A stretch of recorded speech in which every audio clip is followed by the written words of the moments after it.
Assalamualaikum warahmatullahi wabarakatuh. Saya Rindini Andesti dengan NIM 40122111043 dalam tugas absensi Hukum Diplomatik dan Konsuler.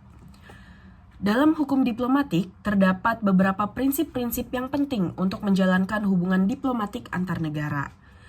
Beberapa prinsip-prinsip hukum yang dikenal dalam hukum diplomatik secara detail adalah yang pertama yaitu prinsip resiprositas atau reciprocity, yang dimana pembukaan perwakilan diplomatik dalam prinsip ini atau dalam antar negara dilakukan berdasarkan prinsip resiprositas. Setiap negara berdaulat yang merdeka diakui mempunyai hak untuk mengirim utusannya untuk mewakili kepentingannya di negara lain, dan sebaliknya berkewajiban menerima utusan-utusan negara lain. Kekebalan dan keistimewaan dalam prinsip ini adalah diberikan kepada para diplomat, keluarganya, dan kantor perwakilan oleh negara penerima juga bersifat resiprositas. Negara penerima ini juga meminta diplomatnya di negara lain diberikan hak-hak kekebalan dan keistimewaan diplomatik yang sama. Selanjutnya, prinsip yang kedua yaitu prinsip mutual consent atau prinsip kesepakatan bersama. Pembukaan hubungan diplomatik di prinsip ini diperlukan kesepakatan di antara mereka yaitu mutual consent. Kesepakatan bersama ini setelah diumumkan bersama ditindaklanjuti dengan melaksanakan kesepakatan antar negara berdaulat tersebut. Pengakuan kesepakatan bersama ini juga berlaku terhadap para diplomat, gedung perwakilan diplomatik, tempat kediaman para pejabat diplomatik, dan juga kediaman kepala perwakilan diplomatik. Hal ini menunjukkan bahwa hubungan diplomatik harus didasarkan pada persetujuan yang sama antar negara. Selanjutnya, prinsip yang ketiga, yaitu prinsip ekstrateritorial atau eksteritorial. Wilayah diplomatik prinsip ekstrateritorial menyatakan bahwa wilayah gedung perwakilan diplomatik, tempat kediaman para pejabat diplomatik, dan properti di dalamnya termasuk dokumen dan arsip merupakan perluasan wilayah dari negara pengirim dan di luar yurisdiksi negara penerima. Hal ini berarti bahwa diplomat hanya dikuasai oleh hukum dari negara pengirimnya, tidak dapat diganggu-gugat oleh hukum dan peraturan di negara penerima.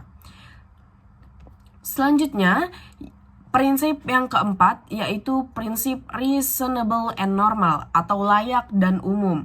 Pembukaan perwakilan pada prinsip ini diplomatik harus didasarkan pada asas kewajaran dan pantas. Jumlah anggota staf perwakilan harus didasarkan pada kondisi yang terjadi di negara penerima dan volume pekerjaan serta kepentingan yang harus dilindungi di negara penerima. Negara penerima dalam batas-batas yang pantas dan wajar secara non-diskriminatif dapat menolak untuk menerima dalam kategori tertentu. Selanjutnya, prinsip yang kelima yaitu prinsip free appointment atau penunjukan bebas. Penunjukan anggota staf diplomatik negara pengirim dapat secara bebas menunjuk anggota staf diplomatiknya. Anggota staf diplomatik yang akan diakreditasikan di negara lain tidak perlu memperoleh agreement dari negara penerima, kecuali untuk penunjukan calon duta besar yang memerlukan persetujuan dari negara penerima. Selanjutnya, prinsip yang keenam yaitu prinsip inviolability atau tidak dapat diganggu-gugat. Gedung perwakilan diplomatik dan tempat kediaman para pejabat diplomatik harus inviolable. Agen negara penerima tidak boleh memasuki gedung perwakilan diplomatik kecuali dengan izin kepala misi. Selanjutnya, prinsip yang ketujuh yaitu prinsip persona non grata atau orang tidak diinginkan. Pengangkatan anggota staf perwakilan diplomatik oleh negara pengirim pada umumnya tidak memerlukan persetujuan dari negara penerima. Namun, pengangkatan duta besar dan atas pertahanan memerlukan persetujuan terlebih dahulu dari negara penerima. Dengan demikian, prinsip-prinsip hukum diplomatik ini bertujuan untuk menjaga kestabilan dan keamanan hubungan diplomatik antar negara, serta memastikan perlindungan dan kekebalan bagi para diplomat dan fasilitas diplomatik.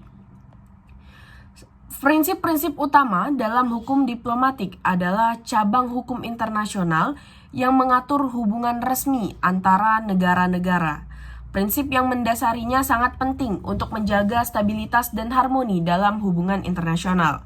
Berikut ini adalah beberapa prinsip utama yang perlu dipahami. Yang pertama yaitu prinsip persetujuan timbal balik atau reciprocity, yang dimana prinsip ini menyatakan bahwa setiap tindakan atau perlakuan yang diberikan oleh satu negara kepada negara lain akan dibalas dengan perlakuan yang sama. Contohnya, jika negara A memberikan kekebalan diplomatik kepada seorang diplomat dari negara B, maka negara B juga berkewajiban memberikan kekebalan yang sama kepada diplomat negara A. Prinsip yang kedua yaitu prinsip kedaulatan negara, yang dimana prinsip ini merupakan setiap negara memiliki hak untuk mengatur urusan dalam negerinya sendiri dan tidak boleh dicampuri oleh negara lain. Contohnya, meskipun seorang diplomat memiliki kekebalan, ia tetap harus menghormati hukum dan peraturan negara penerima.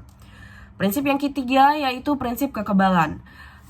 Diplomat dan misi diplomatik menikmati kekebalan hukum dan administratif tertentu untuk memungkinkan mereka menjalankan tugasnya dengan bebas.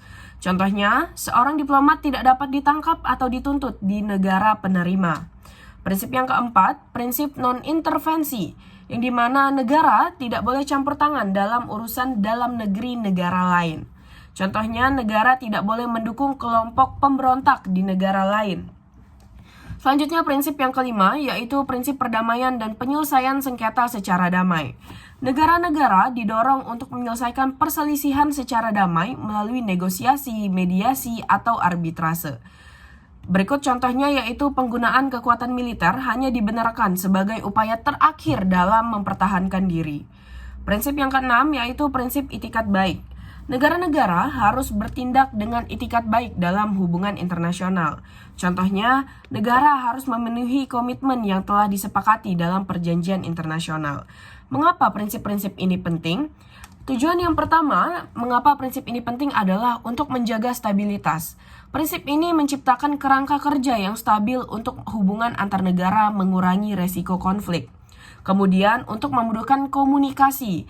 Dengan adanya aturan yang jelas, komunikasi antara negara menjadi lebih efektif dan efisien. Tujuan yang ketiga yaitu melindungi diplomasi. Kekebalan diplomatik memastikan bahwa diplomat dapat menjalankan tugasnya tanpa takut akan gangguan. Selanjutnya yaitu mendorong kerjasama. Prinsip-prinsip ini mendorong negara-negara untuk bekerja sama dalam menyelesaikan masalah global. Perkembangan hukum diplomatik harus berkembang seiring dengan perubahan dinamika hubungan internasional. Isu-isu baru seperti diplomasi digital, cyber diplomasi, dan perlindungan lingkungan telah memunculkan tantangan baru bagi penerapan prinsip-prinsip hukum diplomatik. Sekian penjelasan dari saya. Untuk itu saya tutup dengan wassalamualaikum warahmatullahi wabarakatuh.